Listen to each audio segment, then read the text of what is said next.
Okay, so what if I told you that the way almost everyone is using AI right now is, well, it's actually making them less intelligent? Kind of crazy, right? But we're going to dive into this really counterintuitive system for flipping that script, for turning AI from just a simple answer machine into a tool that makes you dangerously smart. And this is the warning that really kicks things off. Think about it. Most people are, without even knowing it, training their own replacement. It's wild. But here's the thing. While the crowd is busy outsourcing their thinking, a very small group is quietly taking that exact same tech and building an almost unfair intellectual advantage. And this right here, this is the core of that split. The secret of the top 1%, it has nothing to do with writing better prompts. It's a total reversal in philosophy. You see, they're not using AI to get answers. They're using it as a gym to train their own brain. All right, so how do you actually do this? How do you start training your brain instead of just asking for answers? Well, the whole system starts by figuring out where to even focus your mental energy. And to do that, you've got to fight this little biological glitch we all have. It's called completion bias. You know that little rush you get from checking something off a to-do list? That's it. It's a dopamine hit that feels great, but it tricks your brain into thinking that finishing any task is just as important as finishing the right task. So the smartest people, they don't fall for that trap. They split their work into two very different zones. First, you've got zone one. This is for what we'll call intelligent laziness. These are all the tasks with a capped payoff. You know, things like internal emails or weekly reports. Spending an extra 10 hours making a report prettier, it's not going to get you a promotion. The return just isn't there. But then you have zone two. This is the zone of obsession. These are the tasks with uncapped exponential potential. Think big picture strategy, new product ideas. Stuff where being just 1% better can literally change everything for your career or your company. Okay, so for all that zone one stuff, you use this simple framework called DRAG. It's super straightforward. You use AI for drafting, just to beat that dreaded blank page, for research to sift through mountains of information you don't have time for, analysis to find those hidden patterns in the data, and G for all the grunt work, the boring, repetitive tasks. You literally just DRAG all of this over to your AI assistant. This frees up all that precious mental energy for the stuff that actually matters, the stuff in zone two. All right, so now we've freed up all this energy by delegating the right tasks. That's awesome. But how do we actually interact with AI to get those top-tier elite results? That brings us to our next stage, climbing the intelligent hill. And listen, this requires a pretty massive mental shift. We're all used to calculators, right? You punch in 2 plus 2, you get 4, every single time. It's predictable, it's correct. But AI, it's not a calculator. It's a probability engine. That means it can be an absolute genius 1 second and then just make stuff up the next. So you have to stop trying to get one single perfect answer out of it. Instead, you need to start treating it like a brilliant, but kind of unpredictable co-pilot. Your job isn't to ask it questions, it's to guide it. So this is how you actually climb that intelligent hill and get way better results. Most people, and I mean almost everyone, are stuck at the bottom at Camp 1.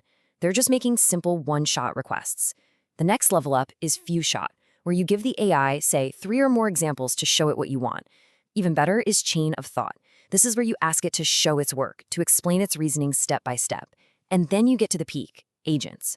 This is where you actually tell the AI to become a whole team of experts for you, a researcher, an analyst, a harsh critic, all working on your problem together. Okay, everything we've talked about up to this point has been about using AI to get faster, to be more efficient, and honestly, this is where 99% of people stop. They think that's the whole game. But this is where the real secret is. This is the plot twist. After learning how to speed up, the top 1% deliberately, and I mean deliberately, use AI to slow down. And this is built on a really critical distinction. You have to separate your tasks. For information tasks, just getting facts, looking something up, you want to use AI to remove all the friction, make it as easy and fast as possible. But for transformation tasks, where the goal is for you to actually learn and grow, you have to do the opposite. You have to use AI to intentionally add friction. Why? Because when it comes to real learning, convenience is your worst enemy. Resistance is the key. I mean, think about it like this.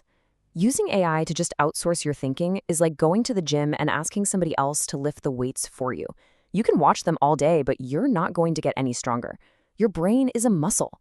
And just like an astronaut's muscles atrophy in zero gravity, your mind gets weaker without that resistance. It's simple, no friction, no growth. So the big question is, how do you add that friction? Well, you turn the AI into your personal trainer, and you use a classic technique from weightlifting, progressive overload. Instead of asking it for answers, you tell it to quiz you, and you keep upping the difficulty. You start by saying, quiz me like a high school student. Then, okay, now quiz me like a college student. Then you ramp it up. Grill me like I'm in a tough executive job interview. And for the final level, challenge me like you're an angry boss who's found a flaw in my logic. That is how you build real, lasting mental muscle. Okay, so we've got the frameworks, we've got the techniques, but none of it, absolutely none of it, will work without this final piece. And it's a crucial internal shift in your mindset. Because the single biggest thing holding you back from getting smarter isn't your lack of knowledge, it's your ego. And if you want proof, look no further than the incredible turnaround at Microsoft. Back in 2014, the company was just stagnating. They were paralyzed by this really toxic know-it-all culture.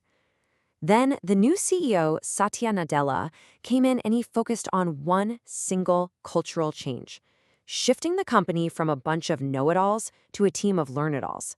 He made it not just okay, but actually good to say, I don't know. And the result of that one little shift, from ego to curiosity, the company's market cap exploded. It went from around $300 billion to over $3 trillion, a 10 times increase. All of that growth was powered by one simple thing: humility. And what's cool is that neuroscience totally backs this up. Our brains only physically create new connections, a process called neuroplasticity, right at the very edge of our ability. It happens when we're struggling, when we're making mistakes, when we feel that deep discomfort of not knowing the answer. So that feeling of being a little bit stupid, that isn't a sign you're failing. It's the physical sign that your brain is literally rewiring itself. It's the feeling of learning. Which brings us to this final, really powerful idea. You have to have the courage to play the fool today so that you can become the genius tomorrow. And AI is the perfect, totally judgment-free place to do this. It's your private training ground. It's the one place where you can be a total beginner again and ask all the stupid questions that you'd be too embarrassed to ask in a meeting. So when you boil it all down, this whole system isn't about building a smarter AI.